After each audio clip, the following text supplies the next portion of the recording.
there. Just want to get your reaction to the DiJonai ejection and what you saw happen on that play.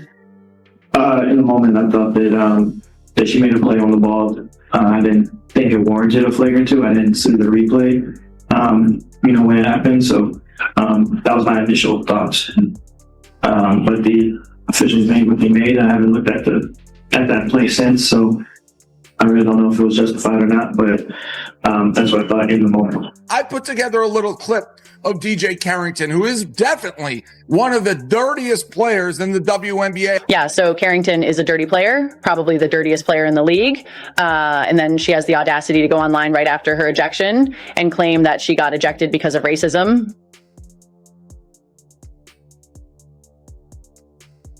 And then Cunningham gets into the face of DiJonai Carrington. Today, I've got another one you're going to want to watch all the way through, especially if you're a real Sophie Cunningham fan. Before we dive in, drop CC 100% in the comments if you're part of a Hoops Army. I love seeing you all show up. Alright, let's get into it. The WNBA is in an uproar after DiJonai Carrington was suspended following a hard foul on Sophie Cunningham, which has since sparked a league-wide controversy. If you've followed Sophie's career, you know she's no stranger to being at the center of attention on the court, but this one escalated fast. If you're enjoying the breakdown, consider subscribing. It's free, takes a second, and genuinely helps the channel grow. Alright, back to the story. Here's what happened. During a Fever Sky matchup, Cunningham had a clear path to the basket on a fast break when Carrington chased her down from behind and made contact with her head and neck area, sending her hard to the floor. Officials reviewed the play, ruled it a flagrant 2 foul, and ejected Carrington immediately. Then things got more complicated. Minutes later, Carrington posted white privilege on social media, tagging the Fever organization, a move that ignited a firestorm of its own, separate from the foul itself. The league ultimately handed down a 1-game suspension. So the question everyone's asking, was this simply a hard physical foul that got out of hand, or something more deliberate? Let us know what you think in the comments below. Plays. Look. Yanking her down. Oh, that's a basketball play, y'all. And tell me if you notice a common denominator. Look. Basketball play, look. Basketball play. I didn't know you can rip somebody's hair out. That's a basketball. Look. Ankle injury. That's a basketball play, y'all. Look, poke right in the eye. It's not this many basketball plays in the world. There's not this many coincidences in the world. She went up like this and came down like this and poked an eye. Knocked her all upside her head. Now she got seats. Like, this is what you call a track record. Look. Not even going for the ball. Like, come on. But that's what DiJonai Carrington does. Let's be honest about what we actually saw. Calling this a simple accident would be like calling a shove a friendly handshake. Everyone watched the replay. Sophie Cunningham didn't trip. She didn't lose her footing on her own. She was knocked down hard. And whatever you want to call that kind of contact, it's not the sort of play you'd expect to see go unpunished in a league that's supposed to be officiated by referees who are actually watching the game. It's very, very sad and unfortunate what has happened to Sophie Cunningham. Sophie Cunningham, let's be clear here. Sophie Cunningham was targeted. Let's be very, very clear here. Now, let's be clear about something before we go further. Basketball is a physical sport, and hard, aggressive play is part of the game.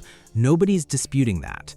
But there's a real difference between aggressive defense and conduct that crosses into dangerous territory. Whatever you think of Sophie Cunningham, she plays tough and physical, but she's not out here yanking ponytails or dragging opponents to the floor by their hair. That's territory that's followed DiJonai Carrington specifically, and this isn't the first time.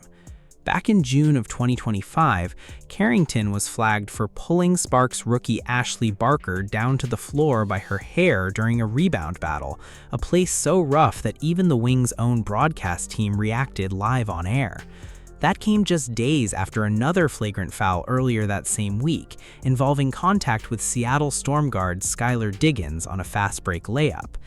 Add in the Cunningham incident, and you've got a pattern that's been building for over a year.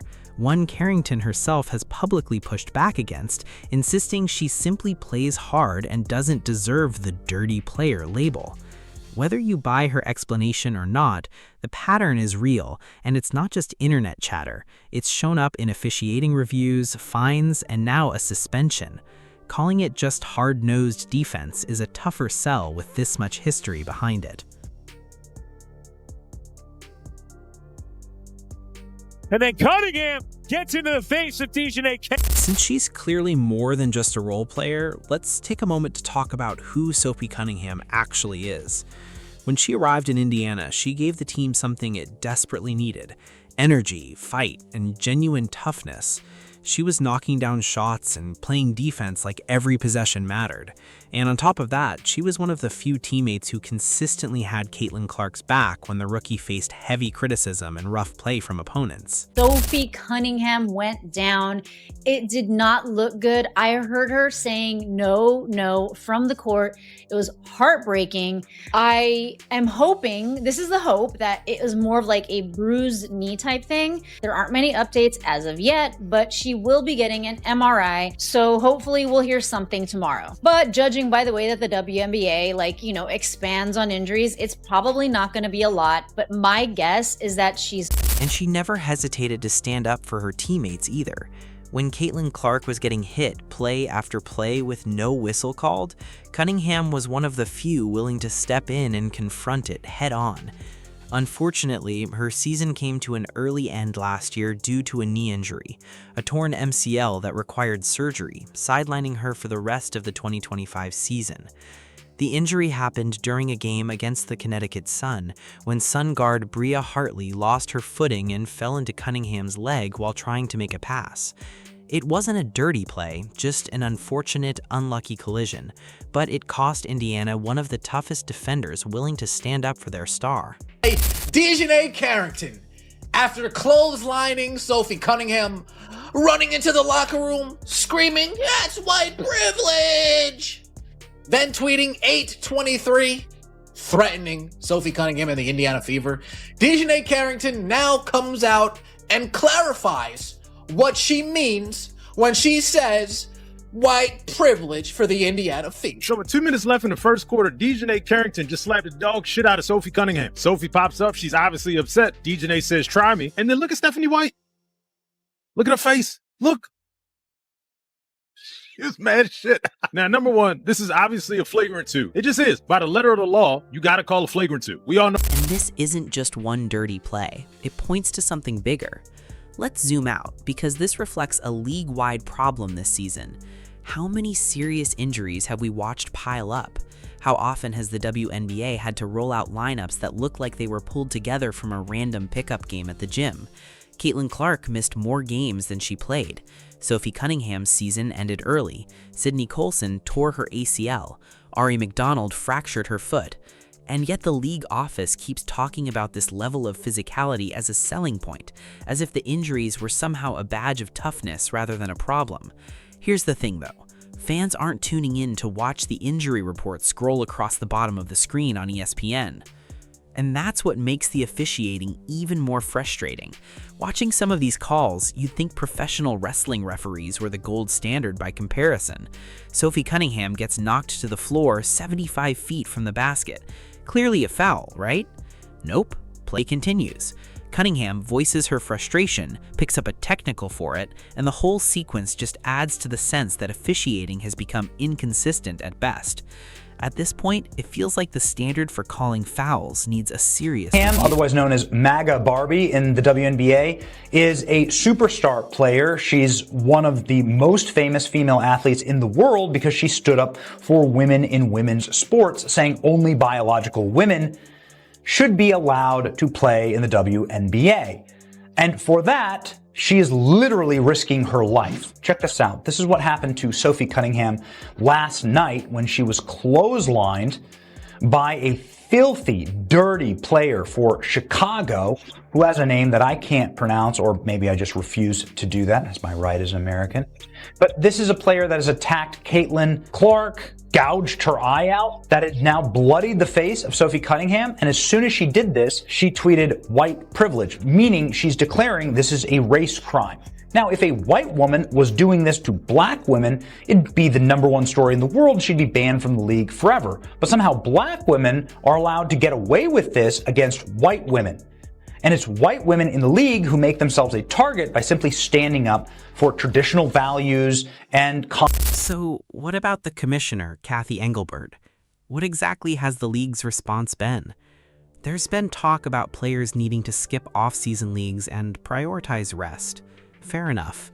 But from where a lot of fans are sitting, the bigger issue isn't off-season scheduling, it's player safety during the games themselves.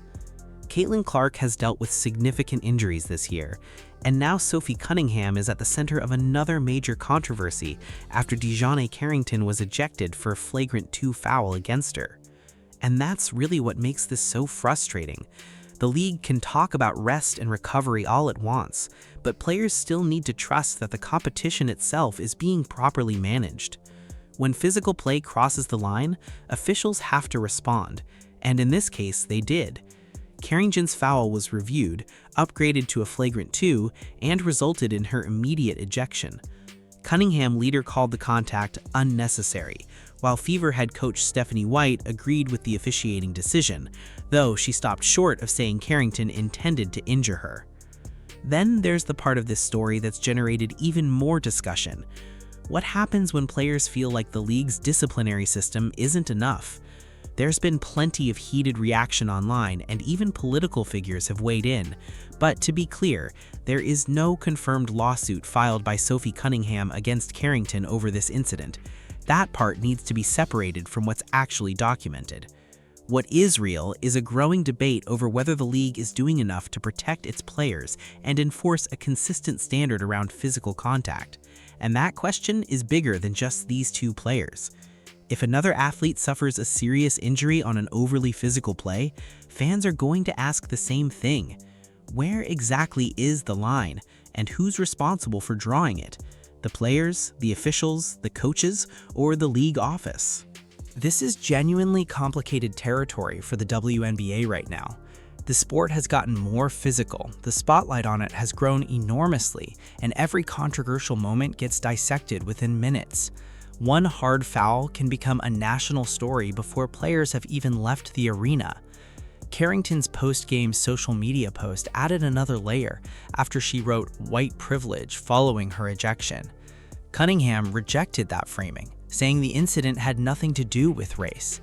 And honestly, that's part of what makes all of this so hard to untangle. The basketball itself keeps getting buried underneath everything happening around it. Instead of talking about the Fever's performance or the Sky's competitiveness, the conversation immediately shifts to the foul, the ejection, the post, and the fallout. The timing makes it even more significant. Sophie Cunningham has become one of the more recognizable players on this Indiana roster, largely because of her physical style and her willingness to step into confrontations involving her teammates. That made her presence important beyond just her stat line. She became part of the team's identity, part of its toughness. Zoom out, and there's a useful parallel here. The NBA went through something similar decades ago. Throughout the 80s and 90s, physical basketball was central to the league's identity. Hard fouls were routine, and certain rivalries became inseparable from the physicality surrounding them. Eventually, the league tightened its enforcement and placed real weight behind dangerous contact. Flagrant fouls started meaning something.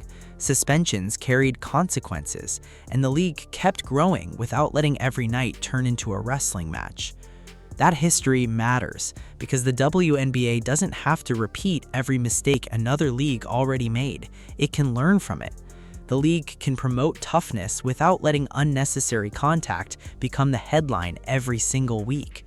Players can compete aggressively without dangerous plays becoming normalized, and officials can allow physical basketball while still drawing a clear line once contact crosses into something excessive. And then there's Caitlin Clark, the elephant in the room, whether people like it or not. So much of the WNBA conversation eventually circles back to her, simply because she's become one of the sport's biggest stars. Every hard foul involving Indiana gets extra scrutiny. Every dispute involving Clark becomes a national story. Cunningham has been one of the players willing to physically stand up for her, absorbing contact, playing physical defense, making it clear Indiana wasn't going to back down.